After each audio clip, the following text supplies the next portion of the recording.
Tribunal Constitucional.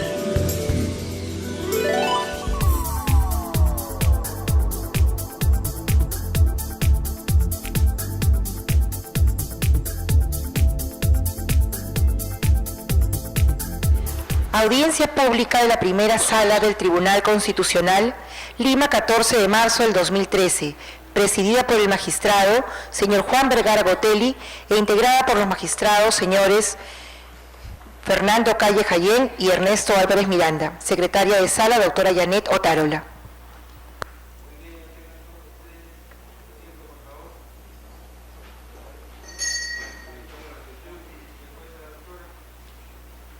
Señor presidente, señores magistrados, muy buenos días. Daré lectura de las causas en las cuales se ha solicitado informe oral. Causa número 8, expediente 117-2013, proceso de amparo, seguido por Rosario Moisés Padilla Quintana contra la ONP. Señor presidente, solicita el uso de la palabra por la parte demandada el abogado José Carlos Ramírez del Águila.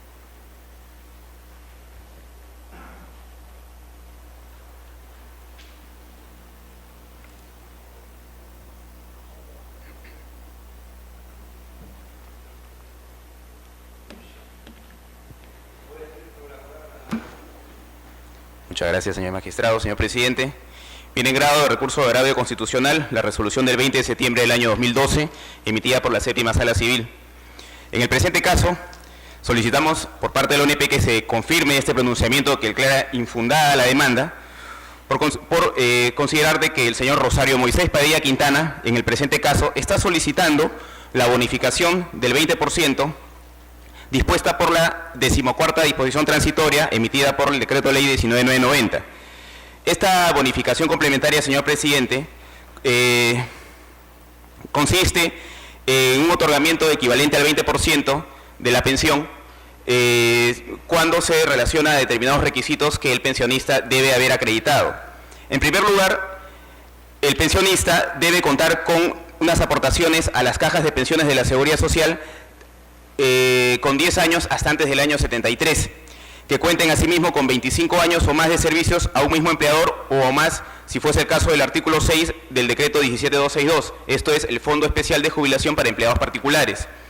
En el presente caso, señor presidente, se observa el certificado de trabajo que el señor laboró en Centromin, Perú en liquidación, en el cual ese certificado se evidencia que el señor trabajó, si bien es cierto, desde el año 62, pero trabajó como obrero desde el año 62 hasta el año 67 y posteriormente trabajó como empleado desde el año 67 hasta el año 96. Si uno se percata de los requisitos que dispone la disposición transitoria, la 14ª disposición transitoria del decreto de ley 19990 exige que hasta antes del año 73 se aporte 10 años como empleado. Y se evidencia en el certificado de trabajo que el señor únicamente aportó como empleado desde el año 67 hasta el año 96. Esto es, no tiene los requisitos de los 10 años para poder ser, para poder tener derecho a esta bonificación. Por otro lado, señor presidente, si bien es cierto el pensionista, si bien es cierto el demandante es un pensionista a quien se le otorgó una pensión de jubilación minera mediante la resolución 30531 del año 2004, se advierte que la pensión minera otorgada es ascendente a 1.056 nuevos soles. Esto es dentro del decreto ley 19990 con la aplicación exacta, con la aplicación determinada relacionada también con la ley 25009, la pensión de jubilación minera.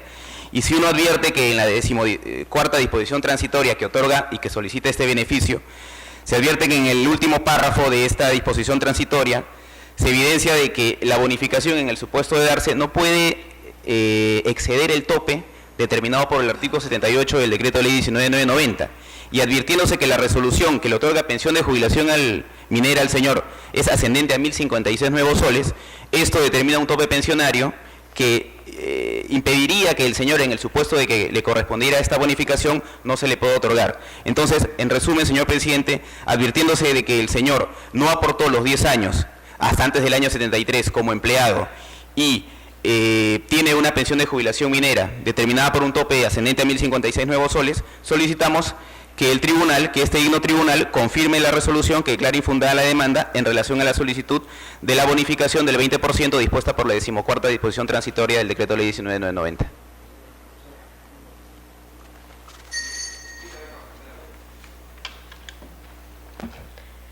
Causa número 9, expediente 120-2013, proceso de amparo, seguido por Eleuterio Juárez Pulache contra la ONP.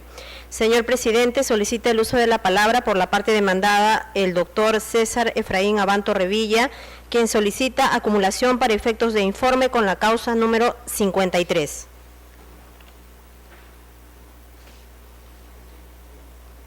Causa número 9.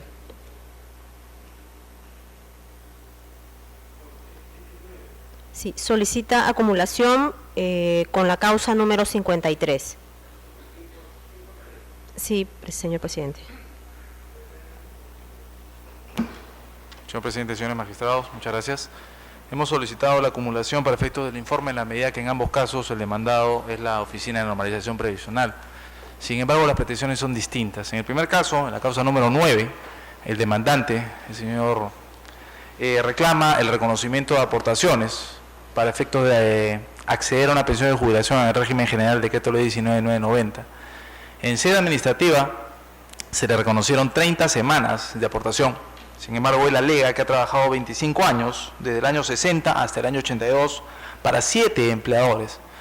Para acreditar dicha afirmación, adjunta a la demanda 8 certificados de trabajo, 7 de los cuales se aprecia claramente que el firmante no consigna el nombre ni el cargo que ocupa para la empresa respecto de la cual ha trabajado. Me refiero puntualmente al caso de manufacturera italiana, Ingenieros Solazábal y Constructores, el propio Ministerio de Agricultura, Construcciones Woodman, Energy Project y compañía oleaginosa. Es decir, figura un certificado de trabajo de esas empresas, supuestamente hay un sello de las empresas, sin embargo no figura ni el nombre del firmante ni el cargo que ocupa, lo cual obviamente impide conocer si estas personas, los firmantes, eran representantes autorizados, ¿no? Sobre este tema, el tribunal ha establecido ya a estas alturas, hace 5 años, un precedente, que es el caso Tarazona, el expediente 4762-2007, en el cual ha señalado con qué documentos se puede acreditar aportaciones. Este fallo tiene a su vez una resolución aclaratoria que precisa que cuando se adjunta el certificado de trabajo, el juez está obligado a requerir documentación adicional. En este caso en particular, nuestra entidad, el 21 de marzo del 2011, presentó el expediente administrativo, expediente en el cual también figuran únicamente como prueba los certificados de trabajo, con excepción del caso de Energy Project, en el cual un periodo había una liquidación de beneficios sociales, que es reconocido en la sentencia de vista de la 7ª Sala. Sin embargo, como estamos hablando de un periodo de 3 años nada más, resulta insuficiente para acceder a una pensión, porque el mínimo para jubilarse es de 20 años de aportación. Entonces, si constatamos que por un lado las únicas pruebas son certificado de trabajo, que por el otro en estos certificados de trabajo no se ha identificado al firmante para acreditar su representación, vemos que se incumplen los requisitos que ha fijado este tribunal, tanto en el precedente de Tarazona como en fallos complementarios posteriores, a efectos de validar su reconocimiento a través de la vía del amparo, porque es necesario que se actúe ciertas pruebas mínimas adicionales, ¿no? Libro de planilla, boleta de pago, que puedan certificar si el señor tiene o no derecho. Y en ese sentido esperamos que en esta causa se confirme el pronunciamiento de la 7ª Sala Civil en el sentido de que deviene improcedente su reclamo y eventualmente pueda formularlo en una vía contencioso administrativa. En el segundo caso, estamos ante estos supuestos de declaración de caducidad de pensión de invalidez. Como bien sabe el tribunal, para acceder a una pensión de invalidez en la 19.990, se requiere de una declaración de incapacidad físico-mental a través de una comisión médica, pero además contar con una cantidad de años de aportación. En los últimos 10 años aproximadamente, también es de conocimiento del tribunal que se ha producido lamentablemente un incremento de adulteración de documentos a través de los cuales se ha otorgado pensiones tanto de invalidez como de jubilación, certificados médicos adulterados, certificado de trabajo, boletas, etc., etc. En el caso particular de las pensiones de invalidez, esta situación originó que nuestra entidad, la ONP, desde hace unos 8 años, inicie un proceso de reevaluación. Es decir, a las personas a las cuales se le había otorgado pensión de invalidez entre el año 2003 y 2006, en base a certificados de entidades como DIGESA, el INSO o el Censo Paz, que eran entidades médicas adscritas al Ministerio de Salud, pero que no contaban con comisiones médicas, se les sitúan nuevas evaluaciones, Muchos de ellos no fueron, con lo cual se suspendió el pago de su pensión, artículo 35 de la 19.990. Pero en otros casos sí fueron, y este es precisamente el caso del señor Oscar Vázquez. Él asistió a una nueva evaluación, y en la nueva evaluación se determinó que el menoscabo que se había consignado en la primera evaluación en una de estas entidades del Ministerio de Salud era mucho menor al que realmente él tenía. Y eso originó, en virtud del artículo 33, inciso A, que se declare la caducidad de esa pensión de invalidez. ¿Por qué? Porque uno de los supuestos en los cuales la persona pierde la pensión de invalidez es cuando recupera la capacidad para trabajar, porque la pensión de invalidez puede ser una prestación transitoria, ¿no es cierto? A mí me la dan porque estoy en un estado de incapacidad, pero mi capacidad puede ser solo transitoria. Con un tratamiento médico adecuado puedo yo recuperar mi estado físico y nuevamente volver a trabajar, y llegado el momento de que cumpla la edad jubilatoria, pues me jubilaré. Pues en este caso ocurrió esta situación. Una nueva evaluación médica determinó que su grado de incapacidad no era el que se consignaba para otorgarle la pensión inicial. Y ese certificado médico ha sido presentado por nuestra entidad. El 1 de octubre del 2010, obra en autos el certificado médico consignado en la resolución administrativa. Y esa es precisamente la razón por la cual la quinta sala, en la sentencia de vista, precisa que el pronunciamiento de nuestra entidad de declarar la caducidad de esta pensión de invalidez era válido, estaba motivado y debidamente justificado, que son los criterios que ha señalado el tribunal en el expediente 5985-2008, al señalar que la ONP puede declarar la suspensión o la caducidad de pensiones otorgadas, sea de pensión de invalidez o jubilación, si es que el pronunciamiento está debidamente motivado en hechos, en derechos y en este caso, repito, está el certificado médico tanto en el administrativo como en autos. Por estas razones solicitamos que en esta causa también se confirme el fallo de vista y se declare improcedente la demanda. Muchas gracias.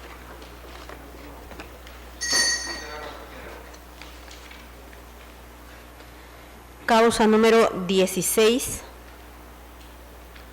Expediente 135-2013, proceso de amparo, seguido por Marcelino Guanachín Ayala contra la ONP. Señor presidente, solicita el uso de la palabra por la parte demandada el doctor Jaime Herrera Jabo, quien solicita acumulación para efectos de informe con las causas siguientes. Número 33 y la causa número 80.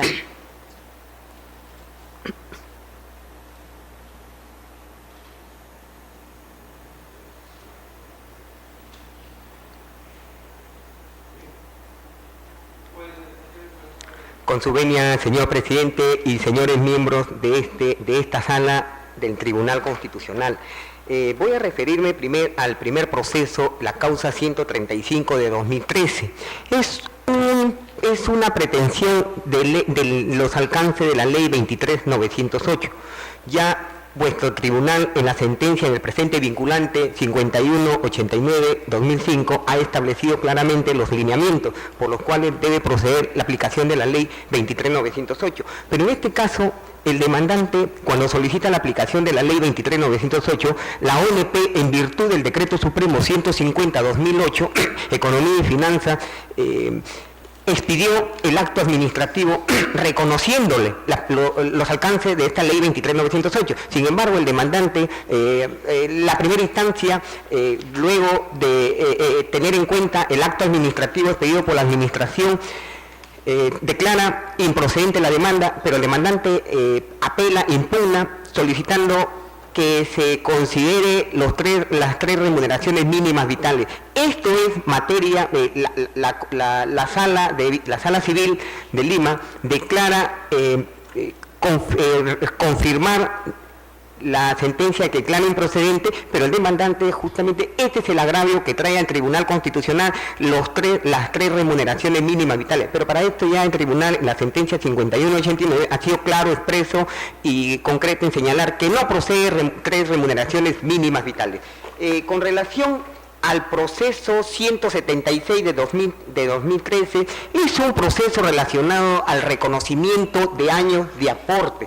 En este caso, el demandante solicita que se le otorgue una pensión del régimen especial del artículo 47 y 48 del Decreto Ley 19.990. Sin embargo, de la actuación de los medios probatorios, en este tribunal no ha presentado documentos adicionales, únicamente obra en el expediente un certificado de trabajo. Ya el Tribunal Constitucional, en la sentencia 4762 del 2007 PATC, también ha establecido de que cuando se presenta un solo certificado no se puede hacer una valoración conjunta de todos los medios probatorios. Es por ello que solicitamos a este ilustre tribunal también declare improcedente o infundada la demanda por carencia de medios probatorios. Con relación al expediente 311 del 2013, también es un tema referido al reconocimiento de años de aporte.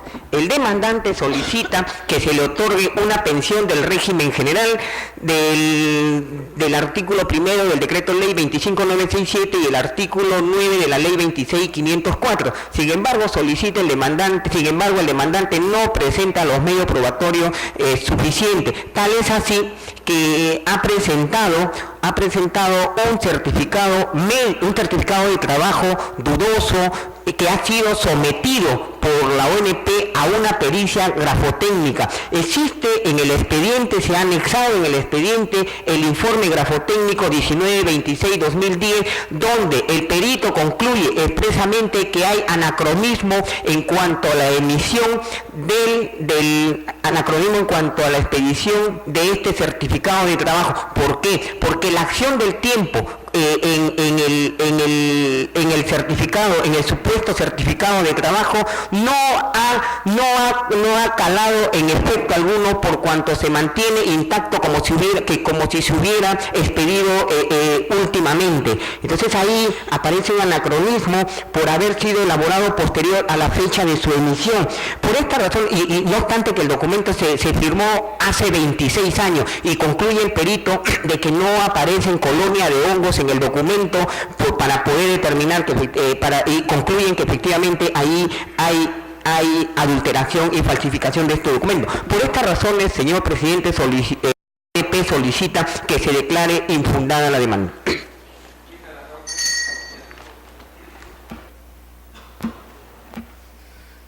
Causa número 21.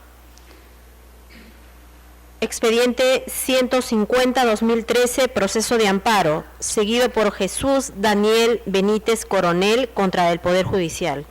Señor presidente, solicita el uso de la palabra por la parte demandante el doctor Guillermo Amador Correa Otrera, y por la parte demandada solicita la doctora Shirley Susi Fretel Chávez por la Procuraduría Pública del Poder Judicial.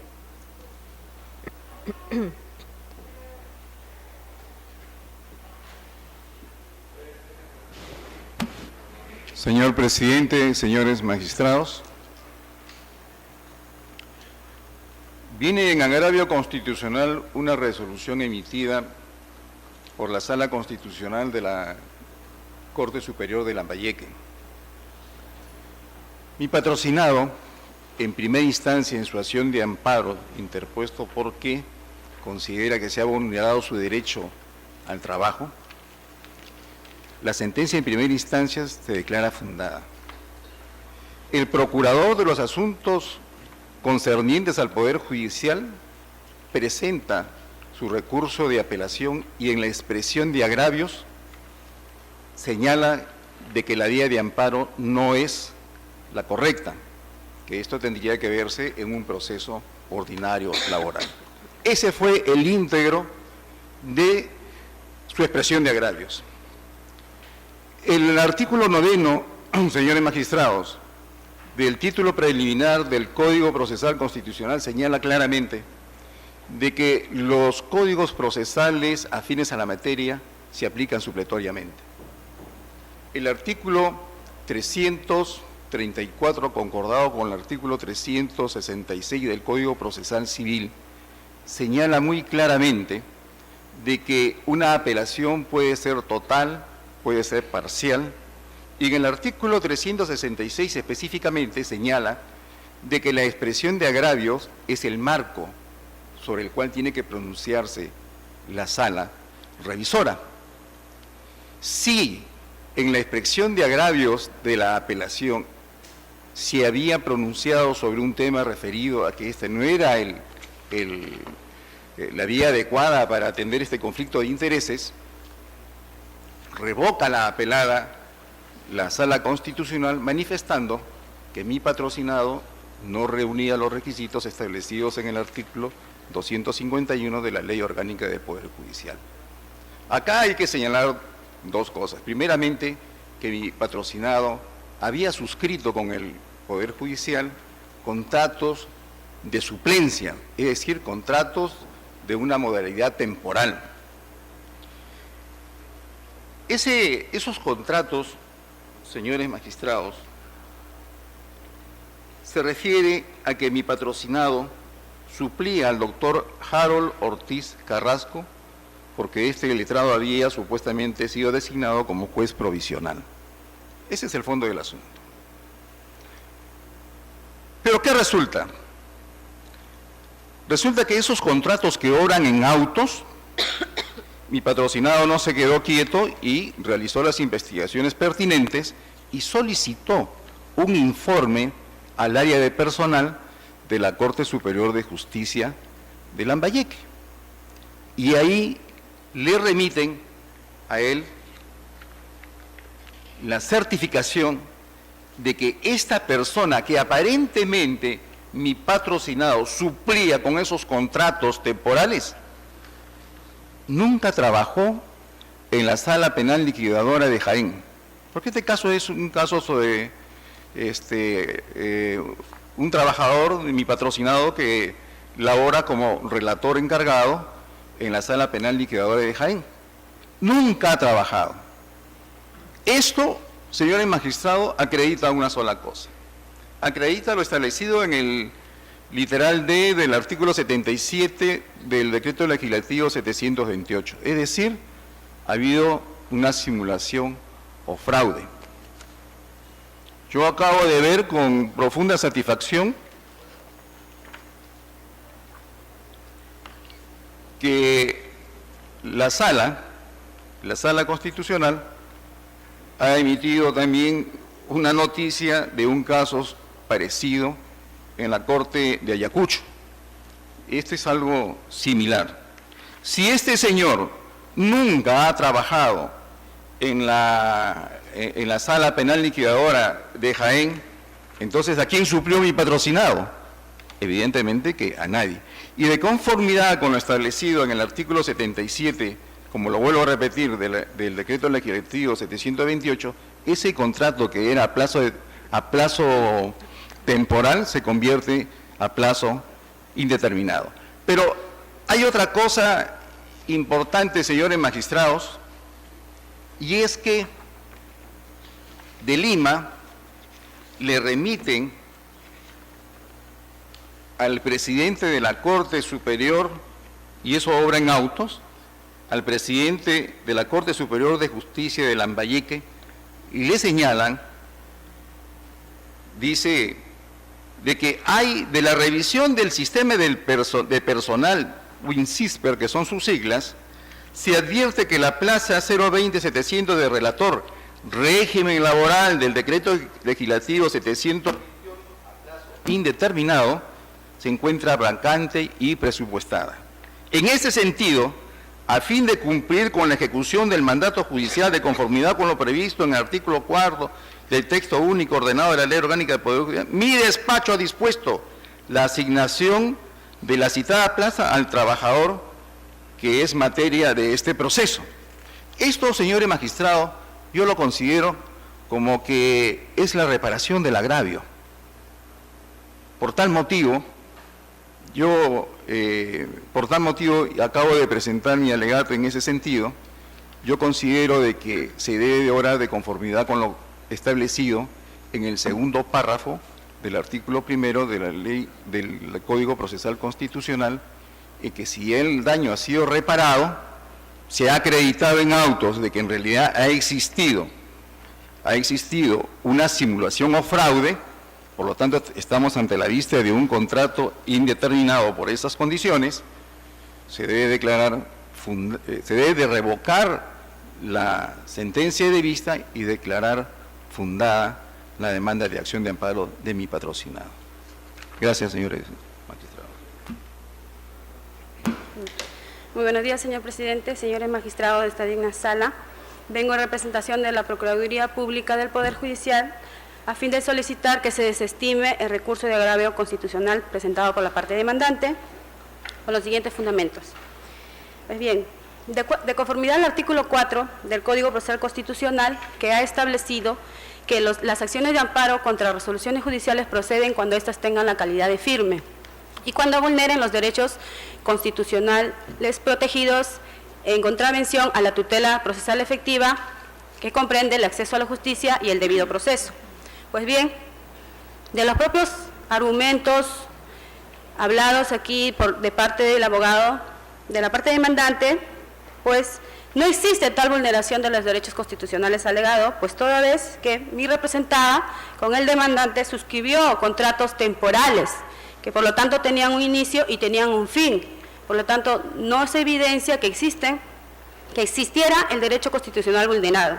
Por otra parte, así como lo acaba de señalar el abogado de la parte demandante, lo que en realidad estaría solicitando es que se realice una evaluación de los medios probatorios, de los hechos, los cual, como es de conocimiento, no es la vía correspondiente, ya que como el mismo tribunal se ha expresado y ha manifestado en el expediente 0206 del año 2005, que los derechos laborales que provengan de trabajadores del sector público tienen que ser compulsados y evaluados mediante el proceso contencioso administrativo. Por lo tanto, su derecho no corresponde a la vía de acción de amparo, toda vez que, como todos sabemos, las acciones de amparo no cuentan con una etapa probatoria, como sí lo cuentan los procesos de la vía de la jurisdicción ordinaria.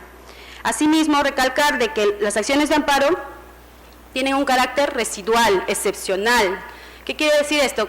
Considerar excepcional a los procesos constitucionales de vulneración a los derechos establecidos en nuestra Carta Magna significa que deben ser acudidos a ellos como último recurso o último remedio ante una arbitrariedad de una situación de vulneración de un derecho constitucional. Es decir, que se debe votar toda la vía que exista en la jurisdicción ordinaria. Y asimismo, este digno tribunal también se ha establecido en reiteradas jurisprudencias de que en la primera instancia o el primer nivel de protección de los derechos constitucionales pues les corresponde a los magistrados del Poder Judicial.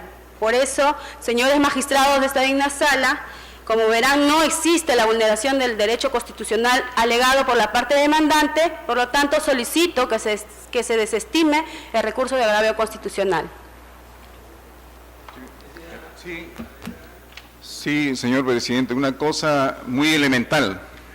Los argumentos esgrimidos por mi distinguida colega han sido rechazados por la resolución que viene en agravio constitucional, de tal manera que sobre ese tema ya está consentida en esa parte. Ahora, es bien cierto de que un proceso de amparo tiene un efecto residual.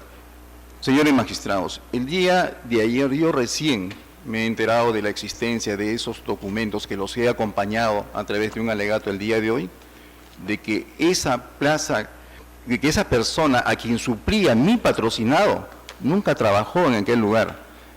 Por lo tanto, estamos ante una evidencia, un hecho concreto de que ha existido una simulación o fraude. Por lo tanto, señor, sí ha existido una violación al debido proceso desde el inicio en la cual se habían suscrito los contratos. Gracias, señor presidente. Un momentito, por favor. Como vuelvo a repetir, las acciones de amparo protegen a los derechos que tengan tutela de urgencia. Es decir, que si procede a la otra vía y en el plazo, ese derecho se convierte en irreparable, procedería. Pero sin embargo, no estamos ante esa situación. Por lo tanto, señores magistrados, solicito que se desestime el recurso de agravio constitucional.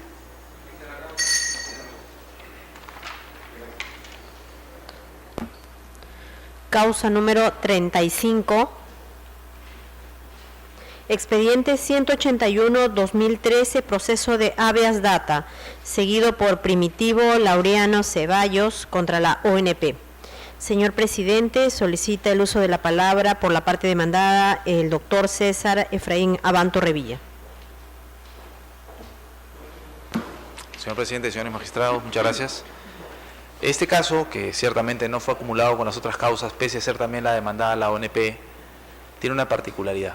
Estamos ante un proceso de habeas data, que ciertamente es un tema que el tribunal ya ha revisado. Hace poco hemos sido notificados con la sentencia recaída en el expediente 2805-2012, en la cual el tribunal se ha pronunciado sobre este tema en particular, que no es el habeas data en sí. Bueno, está de más recordar que la habeas data pues, es un derecho, no una garantía ante una dificultad en el acceso a la información. En este caso, como en el de cientos de personas que se acercan a la entidad a solicitar copia de la totalidad de su expediente administrativo, ocurre, como ustedes bien saben, que la entidad afronta una sobrecarga laboral, ¿no es cierto? Tenemos 400.000 pensionistas, tenemos 1 millón de asegurados, tenemos 700.000 expedientes administrativos a cargo, no solo de la 19990, 2530, FODASA, Electrolima, etc. etc. Entonces, otorgar copias certificadas en un plazo de 30 días, 40 días es un plazo bastante corto, demasiado como para poder cumplirlo. Y las personas, pues obviamente, ante la demora, recurren al proceso de habeas data. Nuestra entidad es consciente de que tiene que cumplir y procura cumplir, pero como le digo, existen estas dificultades de carácter operativo, a las que se suma además un hecho que entiendo que es de su conocimiento, porque es de conocimiento público, que a mediados de diciembre del año 2009, el archivo externo de nuestra entidad, porque como comprenderán, pues 700.000 expedientes administrativos no entraban en el edificio del centro cívico, que es ocupado por otras entidades del Estado, y se tuvo que contratar los servicios de RANSA. RANSA tenía el 70% de nuestros expedientes administrativos, pero hubo un incendio, un lamentable incendio en el cual se incineró gran parte de los expedientes administrativos que han tenido que ser reconstruidos. ¿El punto cuál es? Que todas estas circunstancias han generado demora en la entrega de las copias certificadas. Los asegurados solicitan las copias certificadas de su expediente administrativo para hacer un reclamo ABC o de iniciar un proceso judicial, y esta demora genera un proceso de habeas data, un proceso en el cual ellos solicitan que a través del mandato judicial se exija la entrega de las copias certificadas. Nuestra entidad se allana a ese reclamo, como tiene que ser, reconociendo no solo el derecho de la persona, sino también que ha habido una demora, repito, que a nuestro parecer se justifica por las circunstancias. Entonces, ¿qué ocurre? Y acá viene justamente el tema que es materia de discusión. En estas demandas de habeas data, que ciertamente se han triplicado en los últimos 2 años, los demandantes no solo solicitan la entrega de las copias certificadas, sino además el pago de los costos. El pago de los costos, no de la expedición, obviamente, de las copias certificadas, que son gratuitas, sino de los honorarios de abogado. Resulta raro que son 3 o 4 abogados únicamente los que han iniciado esta ola de demandas de habeas data, pero lo más particular es que teóricamente el habeas data lo están reclamando para obtener las copias certificadas y en virtud de estas copias certificadas iniciar un reclamo administrativo o un proceso judicial. Pues resulta que de cada 10 demandas, solo dos conllevan a un posterior reclamo administrativo o un reclamo judicial. Es decir, 8 personas de cada 10 únicamente reclaman el expediente administrativo a través del habeas data, pero la verdad oculta es que lo que se pretende es el cobro de los costos.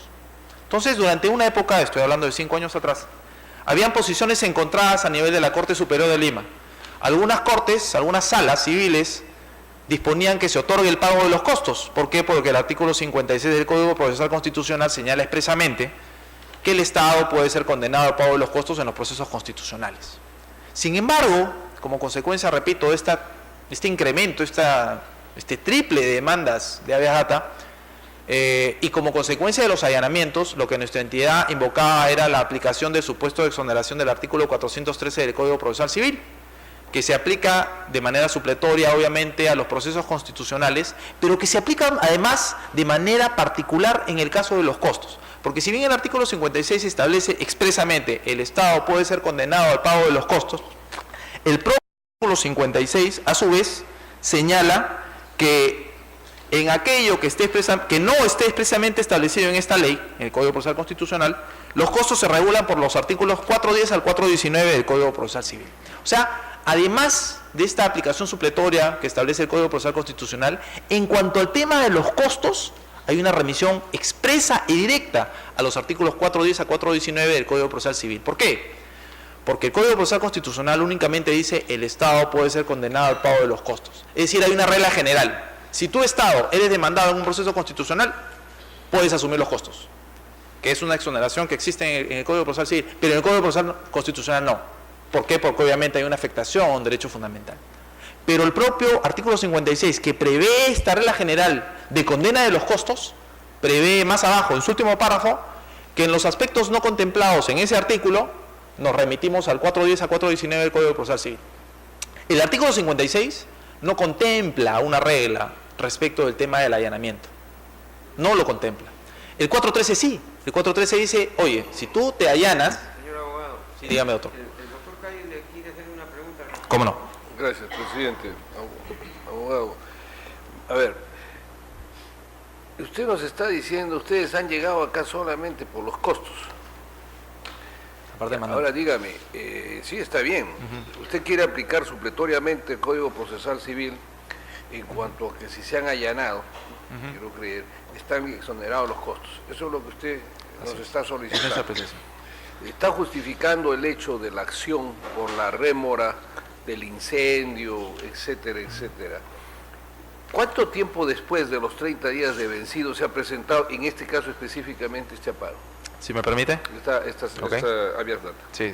Permítame, por favor, un segundito. La solicitud fue presentada en julio del 2011.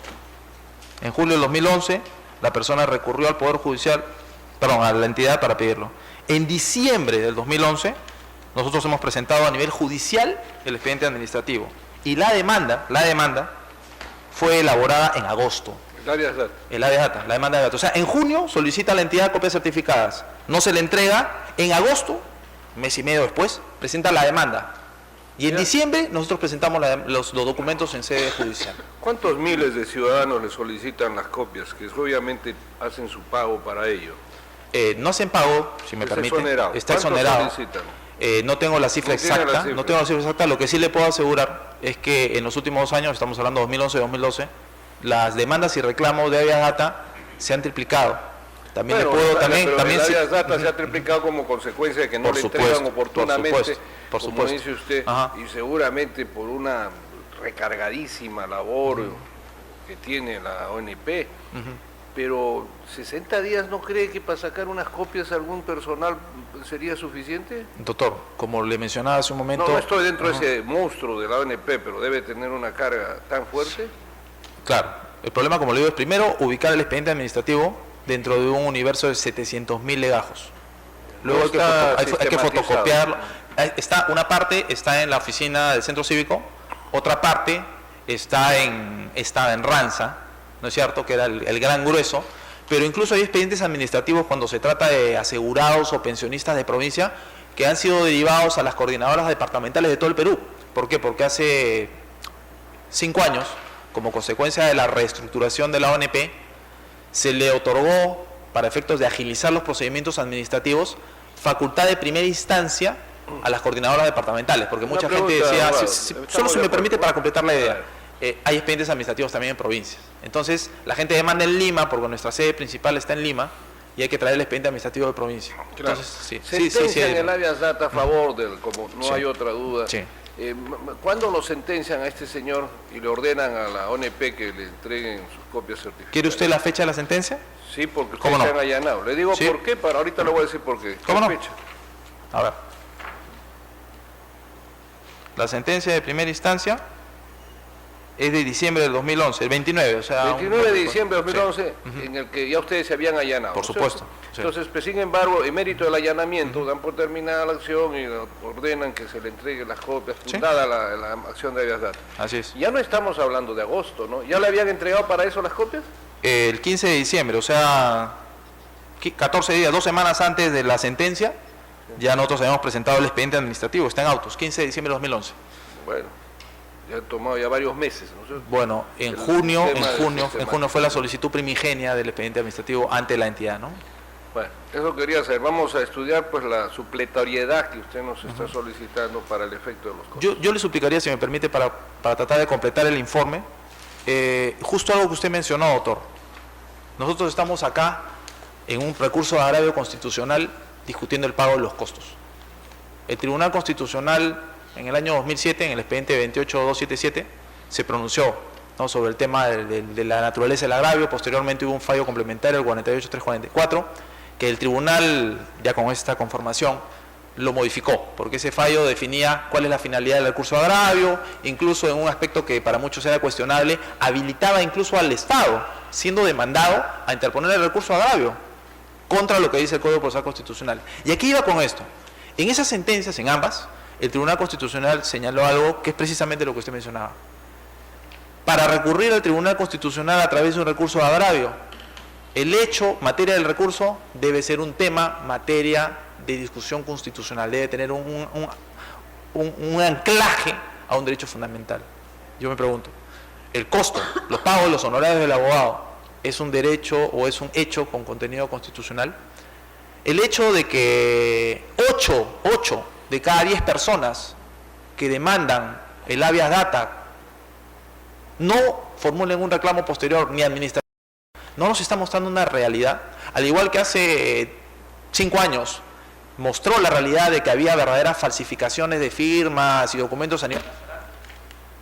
Esto también nos aclara la situación, nos muestra. Acá hay un grupo de abogados que lamentablemente están frente Abogado, una ¿no petición cree, oculta, sin ¿no? afán de diálogo, que esa análisis que hace usted y reflexión interesante que lo tomará en cuenta el tribunal, ¿no cree que serviría para que la dirección de la ONP mejore su sistematización? Por supuesto. Yo le voy a contar algo, el doctor Vergara y mi colega darán fe. Cuando yo ejercía hace algunos años nomás, no había los secretarios de juzgado que hay ahora, sino los secretarios sin internet, sin nada.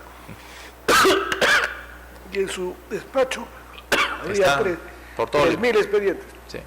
Uno llegaba, no sé si eran genios, y sabían perfectamente. le sacaba el expediente Claro. en 20 minutos. No quiero creer que los gastos que han hecho para la sistematización haya empeorado el sistema, ¿no? ¿Sabe qué pasa, doctor? Con todo respeto, yo recuerdo esa época porque me tocó ser practicante al inicio de mi carrera judicial en el 6º Juzgado Civil de Lima. En el 6º Juzgado Civil de Lima, cuando los jueces despachaban en Alimar, en 2 de mayo con Arenales, unos en la mañana y otros en la tarde.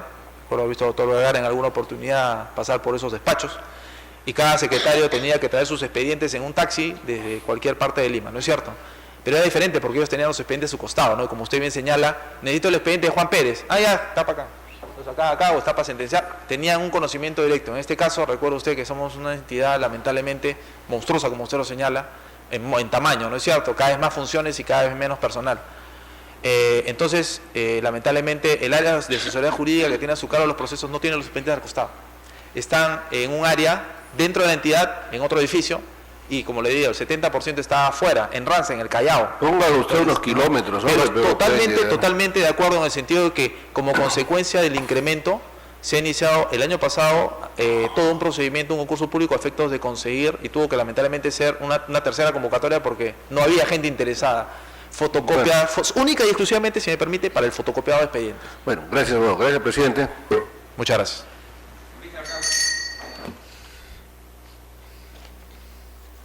Causa número 39. Expediente 195-2013, proceso de amparo, seguido por Mariela Odalis García Conti, contra los jueces de la Primera Sala Civil de la Corte Superior de Justicia de Lima y otros. Señor presidente, solicita el uso de la palabra por la parte demandante, el doctor Raúl Pedro Macedo Vera. Señores magistrados, es materia de recurso de agravio constitucional la resolución número 16 del año 2012 expedida por la segunda sala civil con un voto de discordia que revoca la sentencia expedida por el 7º juzgado constitucional que declaró fundada la demanda en un primer extremo sobre cumplimiento de resolución judicial en todos sus extremos e improcedente en el extremo de daños y perjuicios. Señores magistrados, lo que se pide en este expediente es el cumplimiento de una sentencia que en su oportunidad fue confirmada en todos sus extremos por el superior. El caso tiene su origen en el despido de hecho verificado contra la demandante el 30 de junio del 2005. Se realiza una constatación policial y una visita inspectiva por el Ministerio de Trabajo, especialmente esta última, donde se corrobora la relación laboral, horario de trabajo, subordinación y dependencia del empleador. Seguido el trámite regular de la demanda de amparo laboral, por sentencia del 6 de enero del 2005, se declara fundada la demanda en todos sus extremos y se dispone la reincorporación de la demandante a su puesto de trabajo que venía desempeñando el 30 de junio del 2004. Esta sentencia, que fue impugnada por el Procurador Público de la SUNAR, fue confirmada en todos sus extremos el 3 de junio del 2005 por la Cuarta Sala Civil, que declara asimismo la reincorporación de la demandante a su puesto de trabajo, a la vez que confirma la excepción de falta de agotamiento de la vía administrativa. ¿Qué es lo que pasa con esta sentencia? En su fase de ejecución, cuando ya había quedado consentido el debate, ya la sentencia había quedado consentida, ejecutoriada, había vencido todo plazo para aclarar, integrar o cualquier reclamo de la parte demandada, se solicita pues el cumplimiento de la sentencia y se le reincorpora a la demandante en su puesto de trabajo.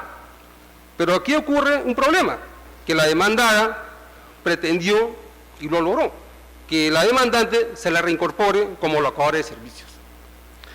Pese a que se interpusieron los recursos correspondientes ante el juez del 32 Juzgado Civil en esa época para que aperciba a la demandada y se cumpla la sentencia en sus propios términos, la Procuraduría de la SUNAR pidió 30 días de plazo a fin de que se adecue el cuadro de asignación de personal de la SUNAR y se proceda a la reincorporación de la demandante, es lo que dice. Pero lamentablemente el juez, cuando se le pide que haga cumplir el plazo que le da de 30 días a la SUNAR y le aplique la multa correspondiente, dispone que la reincorporación sea como locadora de servicios, porque según él, la restitución del proceso constitucional de amparo es reponer las cosas al estado anterior. O sea que si uno trabaja como locadora y después gana su proceso de amparo laboral, debe ser repuesta como locadora y no como trabajadora. Esta resolución que expidió en ejecución de sentencia el 32 Juzgado Civil el 15 de marzo del 2006 fue impugnada ante la misma Cuarta Sala Civil, que lamentablemente confirmó esta resolución y dispuso la reincorporación de la demandante a su puesto de trabajo, dice, pero condicionada a plazos y en las mismas condiciones que tuvo al inicio de la relación laboral, que fue de locación de servicios. Lamentablemente esta resolución se ejecutó y la demandada comenzó a hacer firmar a la demandante contratos de locación de servicios. Y luego, cuando se dio la ley del CAS, también previa cláusula de oposición de la demandante de cada contrato, tenía que firmarlos, si no, no le pagaba.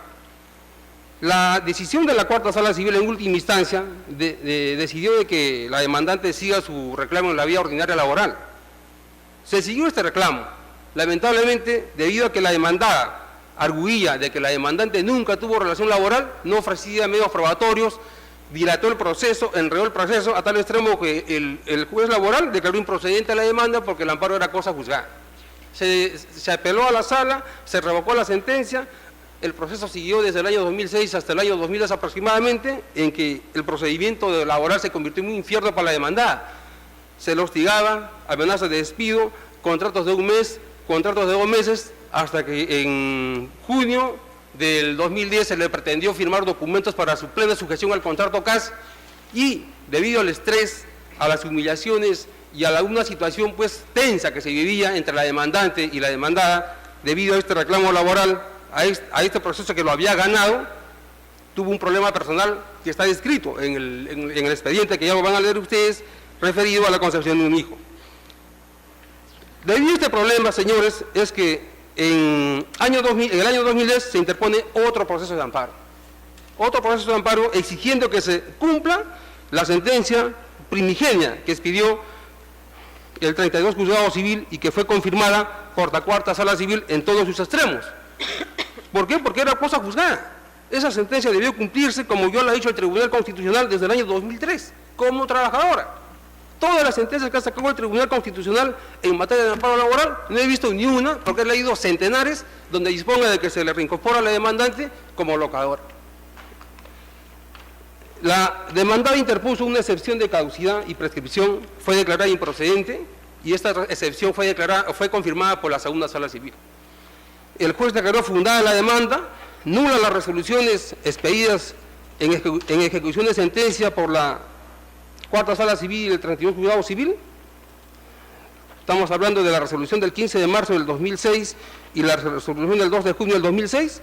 y ordenó la reincorporación del demandante a su puesto de trabajo bajo el régimen laboral de la actividad privada, porque ese es el régimen que rige a los trabajadores de la SUNAR según la ley 23666, y lamentablemente en apelación de sentencia, la segunda sala civil revoca la sentencia arguyendo de que la reincorporación vuelve a lo mismo, se debe disponer como locadora, que la demandante siempre ha trabajado como locadora, y pese a que se le ha adjuntado a los señores magistrados una lista de resoluciones del Tribunal Constitucional sobre cómo opera la reincorporación de un demandante por amparo laboral que ha vencido el proceso, no lo han citado. Parece que no han leído el expediente. Y han revocado la sentencia que expidió el 7º Juzgado Constitucional en el extremo de que declaró fundada la demanda de nulidad de las resoluciones por vía cosa juzgada, y bueno, a la vez confirman el otro extremo que también declaró improcedente por la indemnización por daños y perjuicios. Señores magistrados, consideramos de que esta resolución que ha emitido la segunda sala civil es nula. Nula porque confirma una resolución arbitraria, una resolución que viola la cosa juzgada, el derecho a la debida ejecución de las resoluciones judiciales en sus propios términos, el derecho a la tutela jurisdiccional efectiva, y además no ha tomado en consideración de casos similares. Por ejemplo, que se le ha presentado a la segunda sala civil, que ha expedido este tribunal, en casos donde trabajadores que han ganado procesos de amparo, y luego, al momento de que solicitan la ejecución de la sentencia, la demandada pretende incorporarlos bajo el régimen CAS. Afortunadamente, este digno colegiado, en el caso 3297-2007, caso Paola Mercedes Gutiérrez con la RENIEC, caso 068-2011, Helio Fernández Canario, ha dispuesto de que el juez de ejecución haga cumplir la sentencia en sus propios términos, señores, como debe ser. Asimismo, hago mención de que también se le adjuntó a los señores magistrados copia del expediente 3971, seguido con Jennifer Santillán Azcárate, contra la misma SUNAR, 04878-2008, Hugo Renzo Calesaya Condori, contra la misma SUNAR, sede Huancayo, el caso Marilú Benita Choque Flores, seguida contra la misma SUNAR, sobre el mismo tema, amparo laboral por vulneración del derecho al trabajo, sin embargo, tampoco ha sido tenido en cuenta. Llama la atención acá, por ejemplo, el caso de la demandante Jennifer Santillán Azcárate, contra la misma SUNAR, zona registral 9, donde estos expedientes que les hago mención, pese a que llegaron al Tribunal Constitucional, la SUNAR pretendió reponer a esta señora Santillán Azcárate bajo el régimen CAS. Afortunadamente, el juez, conforme a la Constitución, apercibió la demandada para que en el término de 2 días haga cumplir el mandato en sus propios términos, como debió ser, y se tuvo que acatar la sentencia. Señores, hago mención también a que este honorable tribunal, ante esta problemática, incluso ha sacado un precedente, en el caso Alca Tachagua, donde ha creado la figura de la apelación por salto, debido a que este es un tema recurrente, en donde la demandada pues no cumple la sentencia en sus propios términos, sino enredan en el proceso, lo dilatan para que el trabajador se aburre y al final termina renunciando. Señores, termino mis alegatos en el sentido de que solicito que se revoque la sentencia de la segunda sala civil en el extremo de que declare improcedente la demanda o que revoca la sentencia del 7º Juzgado Constitucional que declaró fundada la demanda de amparo laboral, y declaró fundada ese extremo de la pretensión, confirma la sentencia del 7º Juzgado Constitucional que declaró fundada la demanda y ordenó la reincorporación de la demandante como trabajadora y no como locadora, a plazo indeterminado como asistente registral, conforme a la ley de la actividad privada. Y en el extremo que declaró improcedente la pretensión de daños y perjuicios, señores, lo dejo a su criterio de que quizás algún día este tema se reevalúe, porque no es posible que a uno lo hagan litigar tantos años, le causen gastos económicos, gastos en la salud, y el tribunal en estos casos lo declara improcedente y lo manda a la vía ordinaria. Litigar otra vez en la vía ordinaria lleva una cantidad de años de que ya prácticamente no se puede litigar. Hay un tema, por ejemplo, en este caso, del caso de comunidades nativas, en donde el tribunal ya da cierto esbozo sobre cómo reparar a la víctima.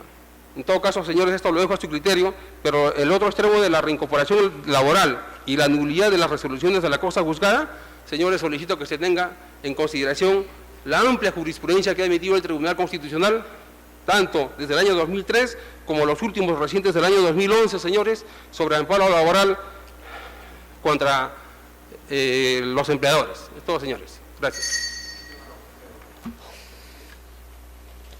Causa número 41, expediente 200-2013, proceso de habeas data, seguido por Julio Anaihuachaca Rodríguez contra la ONP. Señor presidente, solicita el uso de la palabra por la parte demandada el abogado, el doctor Jaime Agustín Herrera Jabo. Con su venia, señor presidente, creo que ya volver a repetir los argumentos que ha expresado el doctor César Abanto Revilla con relación a la justificación del por qué la ONP no está alcanzando inmediatamente los expedientes administrativos por el incendio que hubo y también, pero más que ello, señor presidente, ustedes hoy día acaban de hacer inclusive una pregunta con relación a que cuántos son los pensionistas que están solicitando los expedientes administrativos. Y efectivamente, señor, en este caso, me voy a referir a este caso para no ahondar más en cuanto a lo que ya el colega César Abanto se ha expresado. En este caso, el pensionista solicita el expediente administrativo el 29 de septiembre del 2011. Inmediatamente antes de que se cumpla los 30 días, el 21 de octubre del 2011 ya estaba presentando la demanda, o sea, casi un mes y medio más o menos, esperó inmediatamente y presentó la demanda. Sin embargo, en la demanda se aprecian aspectos generales, que se le ha denegado su derecho, pero no dice que se le ha denegado su derecho, sino que no se le está atendiendo, que solicita para hacer valer su derecho. Sin embargo, ustedes van a ver del expediente administrativo, él ha presentado una hoja de consulta de estado de trámite, donde la ONP le hace mención de que se le ha notificado la resolución 2011-2735 de fecha 16 de agosto del 2011, documento entregado. Se le ha entregado al documento la información que aparece en el documento administrativo y que mediante esta resolución administrativa se le deniega el derecho a la renta vitalicia. Entonces, ¿cuál es el propósito de solicitar el expediente administrativo? Nos hace concluir a lo que también ustedes también, el doctor Abanto Revilla justamente tiene y que llegamos también la ONP a la posición de que tiene como fin el cobro de costos. Y acá, en este expediente se evidencia claramente que aquí hay un propósito del abogado que suscribe la demanda. ¿Cuál es la finalidad? Y cuál, en resumida forma, ¿cuál es? Presenta la solicitud de la ONP, inmediatamente ni siquiera presenta un recurso de apelación, no, de frente, presenta la demanda, sabe que le van a otorgar en primera instancia fundada, la sala lo revoca y va al tribunal. Y viene al Tribunal Constitucional, y tomando en cuenta ya hay un criterio que lo ha mencionado el doctor Abanto, de que efectivamente de ese criterio que ha sido en sí es un impacto para aquellas personas inescrupulosas que se están valiendo para, en resumida, acudir a este tribunal que en última instancia se está otorgando el pago de costos. Por eso solicitamos a esta honorable sala de Tribunal Constitucional que fijen un nuevo criterio, que tengan en cuenta el impacto de una sentencia de Tribunal Constitucional, que no sea aprovechado por personas inescrupulosas, que se determine, que se vea y que se analice bien la supletoriedad del artículo 413 que hizo un análisis el doctor César Abanto Revilla. Por estas razones solicitamos que se declare improcedente el extremo de costo.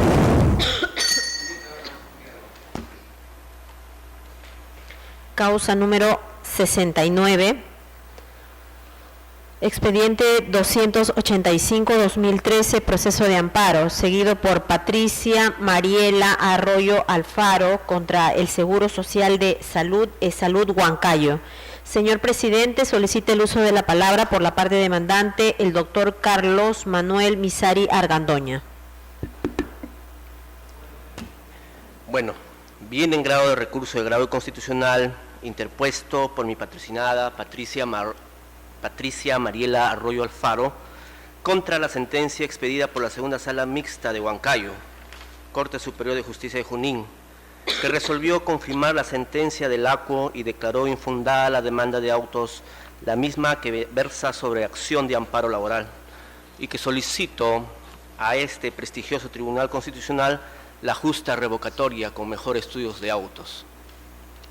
Sucede que con fecha 26 de enero del 2012, la recurrente interpone demanda de amparo contra el Seguro Social de Salud, Salud Huancayo, peticionando declarar nulo e ineficaz la carta de despido y por consiguiente ordenar se repongan las cosas al estado anterior de violación del derecho constitucional a la libertad de trabajo y el debido proceso por el despido incausado sufrido por mi patrocinada. Consecuentemente, se ordene su reincorporación a su puesto habitual de trabajo o en otro similar, que no implique rebaja de nivel ni de categoría y que suscriba con la demandada un contrato de trabajo a tiempo indeterminado por haber sido desnaturalizada la misma.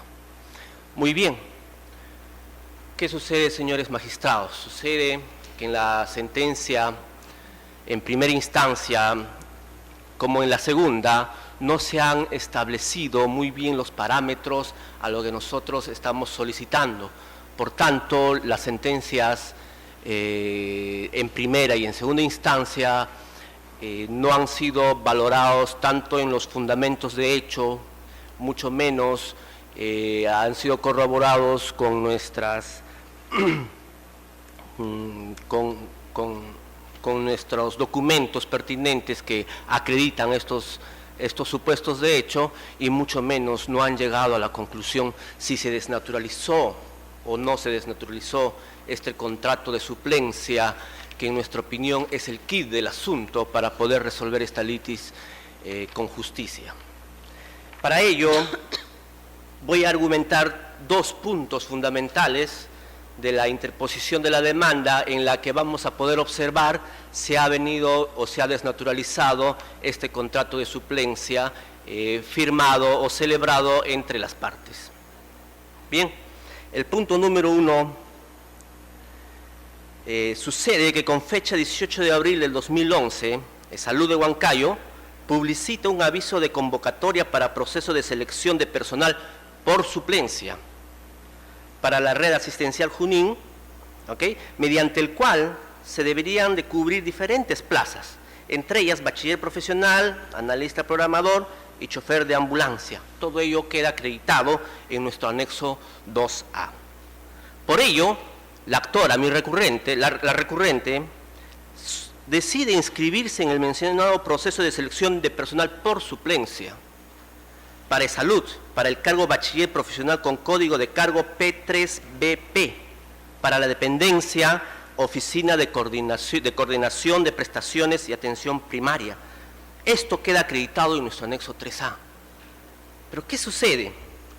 Sucede de que al final de llevarse a cabo este proceso, la actora consigue ser calificada apta. Como consecuencia, suscribe un contrato de trabajo sujeto a modalidad de suplencia, contrato que fue prorrogado hasta el 31 de diciembre del año 2011. También esto queda acreditado en el anexo 4A. Resulta, señores magistrados, que la recurrente jamás laboró en la dependencia para el cual concursó y ganó. Esta es la Oficina de Coordinación de Prestaciones y Atención Primaria, sino que vino laborando activamente en otra dependencia distinta a esta. ¿Cuál era? La División de Finanzas de la Red Asistencial Junín. Todo esto queda acreditado en nuestro anexo 4A de la interposición de la demanda, de los memorandos aparejados, anexo 5A, anexo 6A, del acta de verificación de despido arbitrario, anexo 8A. Aquí cabe precisar, señores magistrados, que estas dos dependencias son totalmente distintas. Y esto queda acreditada de la resolución de Presidencia Ejecutiva número 373-PE-Salud 2009, que aprueba la estructura orgánica de la red asistencial Junín según el anexo 1H de la contestación de la demanda, el cual hicimos nuestra. El punto 2, señores magistrados, en el transcurso de la realización del trabajo, la actora recepciona una carta por parte de su empleadora de salud donde le comunican la no renovación del contrato de trabajo sujeto a modalidad de servicio específico, donde le informan que la prórroga de contrato de trabajo sujeto a modalidad de suplencia, suscrito con la demandada de salud, Huancayo, vigente a la fecha, culminará indefectiblemente el día 31 de diciembre del 2012 y no será renovado debido a que el trabajador titular, señor José Antonio Negrón Hinojosa, se reincorporará a su puesto de trabajo a partir del 1 de enero del 2012, por no habérsele renovado el encargo jefatural por el periodo 2012. Esto queda acreditado en el anexo 7A. En este punto, señores magistrados, es muy álgido.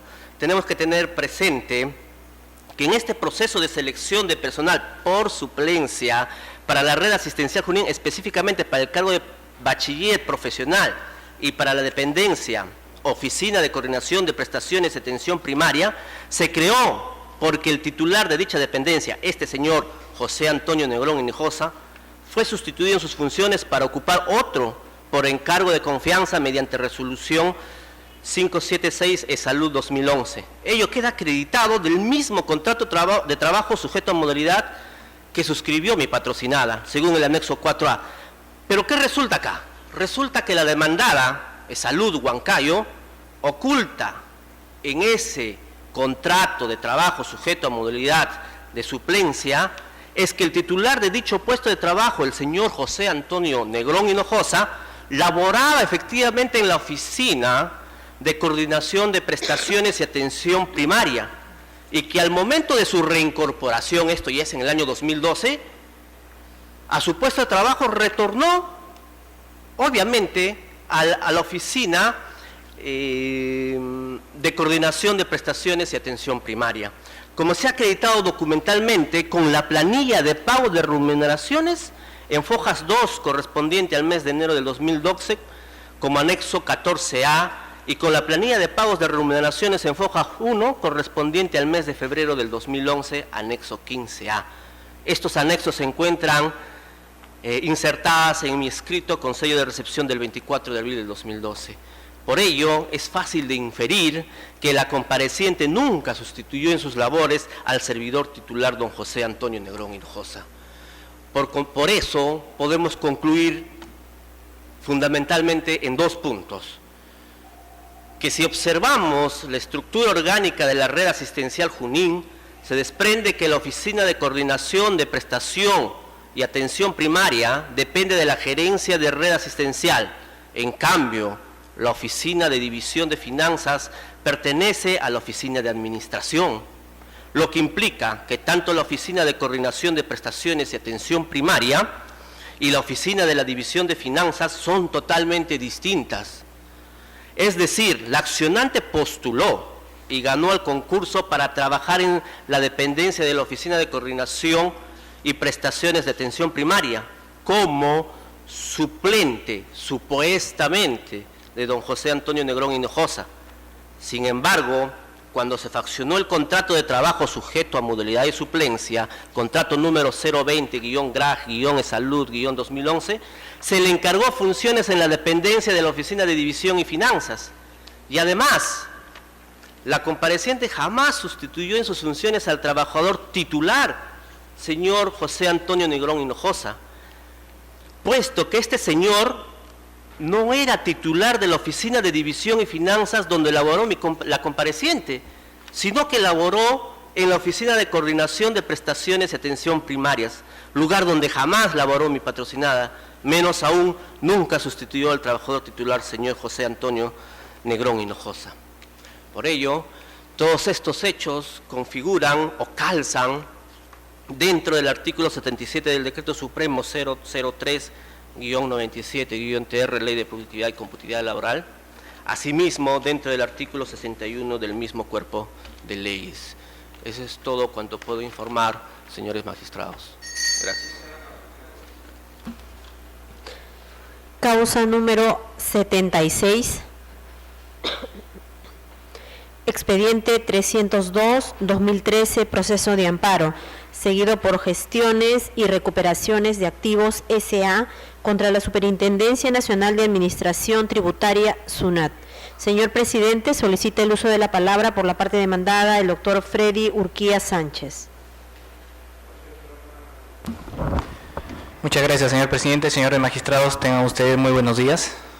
Vengo en representación de la Superintendencia Nacional de Administración Tributaria a efecto de solicitar que se confirme la resolución número 4 de fecha 20 de septiembre del 2012 emitida por la Primera Sala Civil, que confirmando la sentencia de primera instancia declara improcedente la demanda por falta de agotamiento de la vía administrativa. Primero, para entender el asunto en controversia, vamos a circunscribir cuál es la pretensión de la demandante.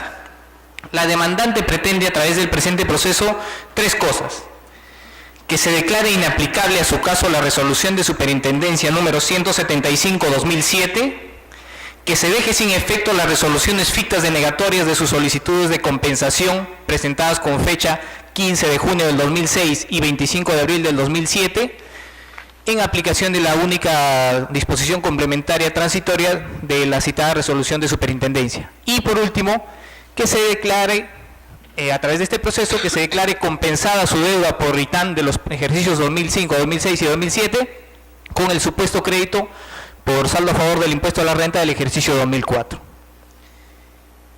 Alega la vulneración de sus derechos constitucionales a la propiedad, a la no confiscatoriedad, a la igualdad y a la jerarquía de las normas. Para entender más, vamos a hacer un relato cronológico de los hechos. Con fecha 15 de junio del 2006 y 25 de abril del 2007, la demandante solicita la compensación de su deuda por concepto de ITAN por los ejercicios 2005, 2006 y 2007, a efectos de que sean compensadas, valga la redundancia, con el crédito por saldo a favor del impuesto a la renta del ejercicio 2004. Posteriormente, hasta al momento de presentar esa solicitud de compensación, no había una resolución de superintendencia que desarrolle el artículo 40 del Código Tributario que trata sobre la solicitud de compensación. Por lo tanto, es recién de manera posterior a la presentación de sus solicitudes, con fecha 19 de septiembre del 2007, que se emite esta resolución de superintendencia, en el cual se desarrollan los requisitos, condiciones, forma y oportunidad de presentación de estas solicitudes de compensación a solicitud de parte. Posteriormente, dado que la administración no había resuelto sus solicitudes de compensación, el demandante, con fecha 27 de noviembre del 2007, interpuso un recurso de apelación de puro derecho ante el Tribunal Fiscal contra la denegatoria ficta de sus solicitudes de compensación. El 28 de noviembre, mediante resolución de intendencia, SUNAT resuelve sus solicitudes de compensación, declarándolas improcedentes, y las declara improcedentes no en aplicación de la resolución de superintendencia 175/2007 cuya inaplicabilidad solicita. Las declara improcedentes por cuanto el demandante había optado por aplicar ese supuesto crédito por saldo a favor del impuesto a la renta, había optado por aplicarlo contra los pagos a cuenta futuros del impuesto a la renta. Por lo tanto, no había tal supuesto crédito que él alega. Entonces, dado esos motivos, y por haber presentado de manera extemporánea su solicitud de compensación, es que SUNAT, mediante esta resolución de intendencia, declara improcedente su solicitud de compensación. Contra esta resolución de intendencia que declara improcedente su solicitud de compensación, el demandante también presenta un recurso de apelación, adicionalmente al que había presentado anteriormente por denegatoria ficta de su solicitud de compensación. Cuando llega al Tribunal Fiscal, el Tribunal Fiscal declara nula esa resolución de intendencia por cuanto consideró que al momento en que se emitió esa resolución de intendencia, SUNAT había perdido competencia, dado que el día anterior ya el demandante había presentado su apelación por denegatoria ficta. Y ordena que, dado que estamos ante una denegatoria ficta de una solicitud no contenciosa vinculada a la determinación de la deuda tributaria, en aplicación del artículo 135 del Código Tributario corresponde darle el trámite de un recurso de reclamación y remite los actuados a la Administración Tributaria para el trámite de reclamación y, en su caso correspondiente, en caso se declare improcedente, el trámite de apelación. Es decir, la solicitud de compensación, que es al final de cuentas lo que es materia de controversia, está pendiente de resolución ante la Administración Tributaria. Por lo tanto, en base a esos fundamentos es que se declara fundada la excepción de falta de agotamiento de la vía administrativa. Adicionalmente a ello debemos decir que no solo no se agotó la vía administrativa, sino que ya este Tribunal Constitucional en su sentencia 2302-2003, proceso de amparo, señaló de manera concreta que cuando se cuestionan actos concretos de aplicación de una norma reglamentaria, será necesario el agotamiento de la vía administrativa. En el presente caso, dado que lo que se cuestiona es la aplicación de una resolución de superintendencia, que es norma reglamentaria, entonces es exigible igualmente el agotamiento de la vía administrativa, cosa que no ha sucedido en el presente caso conforme señalado anteriormente. Adicionalmente debemos indicar que el Tribunal Constitucional, ya en anterior oportunidad, en su sentencia 6611-2008, respecto a un caso muy similar a este, con las mismas pretensiones, que se declara inaplicable la resolución de superintendencia 175-2008 y que se dejen sin efecto las resoluciones por denegatorias fictas de sus solicitudes de compensación, con las mismas pretensiones, y este Tribunal Constitucional, en la sentencia citada, señaló que la compensación de obligaciones tributarias no reviste el carácter de mecanismo de tutela urgente de algún derecho fundamental, siendo una cuestión de orden legal. Efectivamente, no hay un derecho constitucional a la compensación de deudas tributarias, y claramente este Tribunal Constitucional señaló ya en la citada sentencia, donde había o existía la misma pretensión que hay en este presente proceso, que no se trata de una cuestión constitucional, sino que es una cuestión de orden legal. Adicionalmente a ello, en la sentencia 3302-2003, este tribunal ha señalado que las controversias sobre compensación de obligaciones tributarias no pueden ser materia de conocimiento a través de un proceso de amparo debido a que carece de etapa probatoria. Y es en efecto, para resolver, como es la pretensión del demandante, que se declare la compensación de su deuda por ITAN con un supuesto saldo a favor del impuesto a la renta del ejercicio 2004, se necesita una actividad probatoria. ¿Para qué? Hay que verificar que efectivamente el crédito existe, la cuantía de ese crédito, porque como resolvió la administración, ese crédito que él quiere compensar ya había sido aplicado contra los pagos a cuenta del impuesto a la renta, por lo tanto no existía ese crédito al momento de la solicitud de compensación. Se tiene que verificar eso, se tiene que verificar que la deuda no haya sido materia de fraccionamiento, que no haya sido materia de devolución, que no esté dentro de un procedimiento contencioso tributario. Requiere verificar en cuanto a la existencia del crédito si efectivamente no ha sido aplicado contra los pagos a cuenta futuros del impuesto a la renta. Entonces dado que necesita una actuación probatoria, el Tribunal Constitucional con acertado criterio ya señaló que no procede a través del amparo. Y efectivamente, en la misma sentencia 6811-2007, este Tribunal Constitucional ya dijo que, como les dije, en idéntica pretensión, ya señaló que se tiene que agotar la vía administrativa, y una vez que se agote la vía administrativa, tiene habilitada la vía contenciosa administrativa, el proceso contencioso administrativo, para dilucidar su solicitud de compensación de deudas tributarias. Por estas consideraciones, señores magistrados, solicitamos que se confirme la resolución de la primera sala civil, que declara improcedente la demanda. Señor presidente, den cuenta usted que en las demás causas programadas para el día de hoy no hay informes orales por no haberlo solicitado, porque no se han apersonado las partes y sus abogados para realizarlo.